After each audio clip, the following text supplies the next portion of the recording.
महाकारुणिक भगवान गौतम बुद्ध जी के चरणों में अपनी श्रद्धा सुमन अर्पित करती हूँ। महामानव बाबा साहेब जी के चरणों में कोटि कोटि नमन करती हूँ और आप सभी को मेरा गर्व से नमो बुद्धाय जय भीम। साथियों, हम बात कर रहे हैं बुद्ध और उनके धम्म की। तो आज का जो हमारा चैप्टर है वो है पहले खंड के 17वें अध्याय का और इसका जो टाइटल है वो है सिद्धार्थ के विदाई के शब्द। तो मैं आपको बताना चाहूंगी कि जैसे ही साक्य संघ की सभा समाप्त हुई, लेकिन जैसे ही वो राजमहल लौटने लगे सिद्धार्थ, तो उनके पहुंचने से पहले ही सारी बातें राजमहल पहुंच गई थी।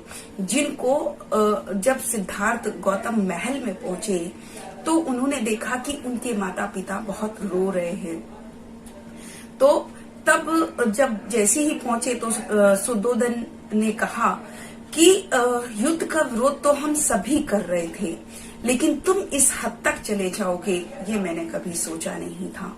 इस पर सिद्धार्थ गौतम कहते हैं कि मैंने भी कभी नहीं सोचा था कि स्थिति ये मोड़ लेकर आएगी, क्योंकि मुझे लगा था कि मैं उनको अपने तर्कों के आधार पर समझा दूंगा। लेकिन मुझे खेद है कि जो सैनिक अधिकारी थे उन्होंने सभी सदस्यों को इतना उत्तेजित कर दिया कि उन पर मेरे तर्क का भी कोई प्रभाव नहीं पड़ा। लेकिन मैं आशा करता हूं कि आप मेरे निर्णय को देखेंगे, क्योंकि मैंने उसका न्याय और सत्य का मार्ग नहीं छोड़ा और मैं उस पर अडिग रहा। तब जो चाहे फिर उसका दंड ही क्यों ना मुझे भुगतना पड़े। लेकिन सुद्धोधन कहते हैं कि तुमने एक बार भी नहीं सोचा हमारे बारे में कि हम पर क्या बीतेगी। तब सिद्धार्थ गौतम कहते हैं कि अगर हमारे खेतों को वो लोग जब्त कर लेते तो तब तो स्थिति और भयंकर होती।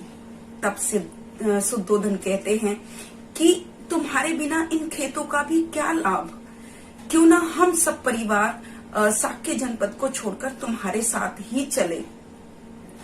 और इस बात से सहमति करते हुए महाप्रजापति गौतमी रोते हुए कहती हैं कि मैं इस बात से सहमत हूँ और हम सब जो है तुम्हारे साथ चलेंगे, तुम हम सबको अकेला छोड़कर नहीं जा सकते। तब सिद्धार्थ गौतम अपनी माँ से कहते हैं कि माँ, मैं एक राजकुमार हूँ और आपने हमेशा एक राजकुमार की माँ होने का दावा किया है। यदि मैं युद्ध में जाता और वहां पर मैं मारा जाता, क्या तब भी आप ऐसी ही दुखी होती? तब माँ उनकी कहती हैं कि नहीं, तब तो वो एक राजकुमार के योग्य होता। लेकिन अभी तुम एक जंगल में रहने जा रहे हो, जंगली जानवरों के साथ रहने जा रहे हो, तो हम लोग यहाँ पर कैसे शांति से रह सकते हैं? इसीलिए आप हमको लेकर साथ चलो।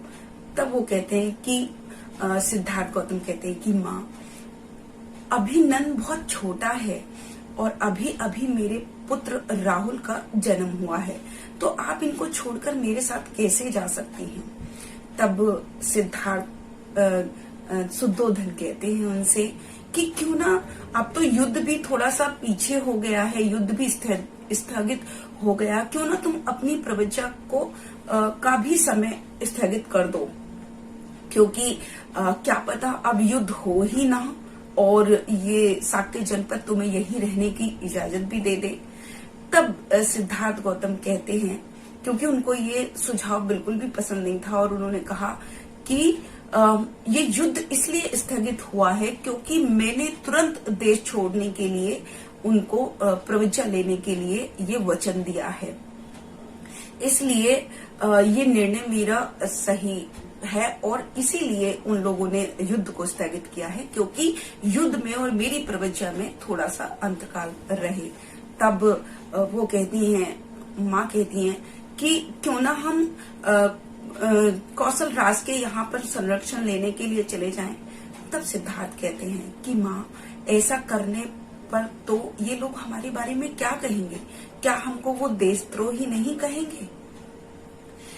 इसलिए वो कहते हैं कि माँ, मैं ये वचन दे चुका हूँ कि मेरे कर्म से या किसी भी तरीके से कौशल राज को ये पता नहीं लगना, मेरी प्रवज्ञा के सत्य का पता नहीं लगना चाहिए, ये मैं उनको वचन दे चुका हूँ।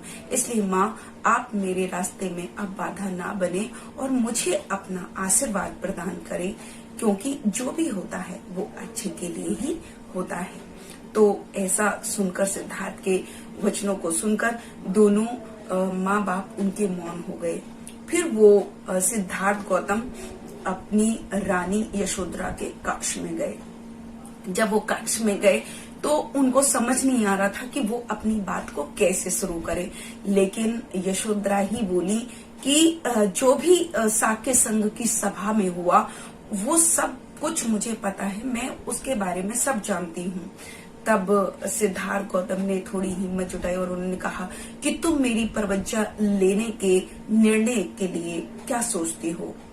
तब रानी यशोधरा कहती हैं कि मैं आपके निर्णय से सहमत हूँ, क्योंकि अगर मैं भी आपके जगह होती तो मेरे पास भी इसके अलावा और कोई विकल्प नहीं होता। इसलिए मैं आपके निर्णय से बिल्कुल सहमत हूँ।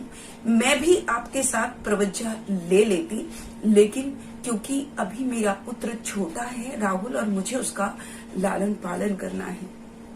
तब यशोधरा एक और बात कहती हैं कि अब आप जो है, आप अपने जाना, आराम से जाना, लेकिन आपके माँ बापों का और अपने पुत्र राहुल का की तरफ से बिल्कुल भी चिंता मत करना, क्योंकि मैं जब तक जीवित रहूंगी तब तक मैं उनकी देखभाल करती रहूंगी। लेकिन मैं आपसे एक आशा करती हूँ, प्रवज्ञा तो आप ले रहे हैं, लेकिन आप ऐसा मार्ग ढूंढना जो मानवता के लिए कल्याणकारी हो।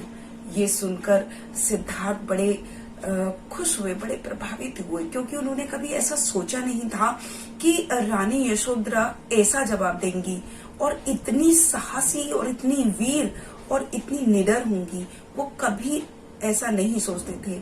उन्होंने रानी यशोधरा को सोचा कि ये कितनी दयालु हैं, और वो फिर उन्होंने ये सब सुनकर वो बड़े प्रसन्न हुए, बड़े प्रभावित हुए, और उन्होंने वो वहां से चले गए। तो आज का जो हमारा चैप्टर है वो यहीं खत्म होता है। कल फिर से एक नए चैप्टर के साथ आपके सामने SM न्यूज पर प्रातः 9 बजे उपस्थित होंगी। तब तक मैं शकुन मौत अपनी वाणी को विराम देती हूँ। आप सभी को एक बार फिर से गर्व से नमो बुद्धाय, जय भीम। अगर आपने अभी तक हमारा चैनल सब्सक्राइब नहीं किया है तो सब्सक्राइब करें और घंटी का बटन बिल्कुल भी दबाना ना भूलें, ताकि सभी लेटेस्ट खबरें पहुंच सकें आप पे सबसे पहले।